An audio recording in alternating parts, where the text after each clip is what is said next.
A lifetime in the shadows.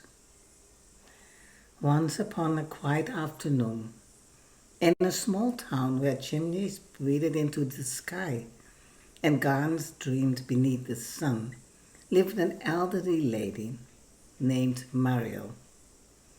Her silver hair curled like moonlit ribbons, and her hands, though tired from a lifetime of burdens, still trembled with kindness.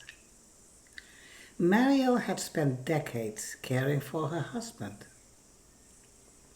She cooked, cleaned, soothed, and carried more than her share. But her husband walked with some storms inside him. Rude, selfish, often unkind. The house was always tidy, but the atmosphere was sharp and cold, like a lovely room filled with invisible broken glass. She never invited friends.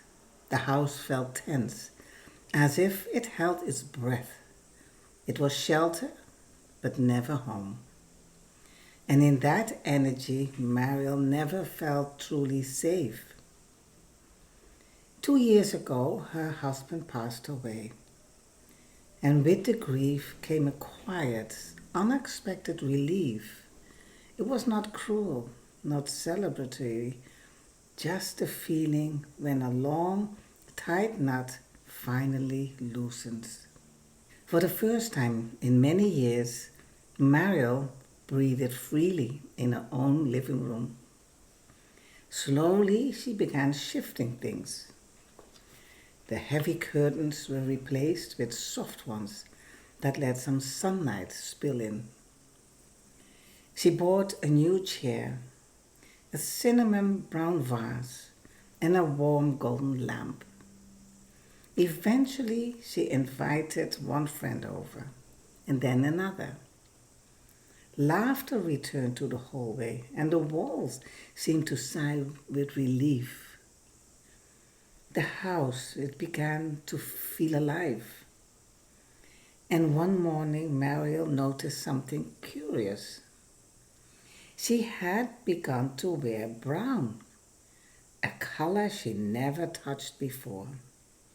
A brown shawl, a brown cardigan, new brown shoes, though she owned shoes in every other color. Why brown? She whispered.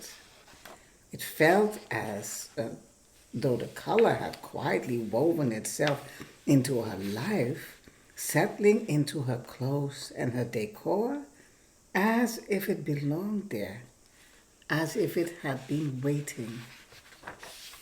That evening, as twilight kissed the windows, Mario felt a soft rustle behind her. She turned, and there stood the brown fairy. Her dress shimmered like cacao in candlelight. Her cloak sparkled like autumn leaves touched with stardust, and her wings glowed like polished wood, steady, strong, reassuring. "Good evening, Mariel," she said softly, and Mariel blinked, surprised, yet somehow calm. It felt like recognizing someone she had forgotten she knew. The brown fairy smiled, warm as a fireplace. "You're wondering about brown," she said. Mariel nodded. "Well, brown is the color of home," the fairy explained. "Not walls and furniture, but a feeling of safety, grounding, and belonging." She touched the new decorations gently. For years, this house was a place of survival. Your body lived here, but your spirit hid. Mariel felt tears gathering. "Brown appears," the fairy whispered, "when the subconscious finally relaxes, when it feels rooted and protected. It means your inner world is saying, 'At last, I'm safe.'" She tapped Mariel's brown shoes with a smile. These aren't just shoes, they are symbols. Each step grounds you deeper into the life that is finally yours. Mariel placed a hand on her heart. So this is why life feels softer, why I feel more like myself. The fairy nodded. Brown comes when we stop performing, when the mask falls away, when the storm has passed and the soul can breathe. You are no longer living under someone else's weather. You are living under your own sky. The fairy began to fade into warm sparkles of cinnamon light. Remember, Marielle, she whispered, brown means you are home now, not just here, but within yourself. And then she was gone. Marielle looked around her living room, her home, feeling warmth pulse gently from the walls. She slipped on her brown shoes.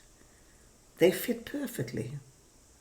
And for the first time in her life, she felt grounded, safe, and whole.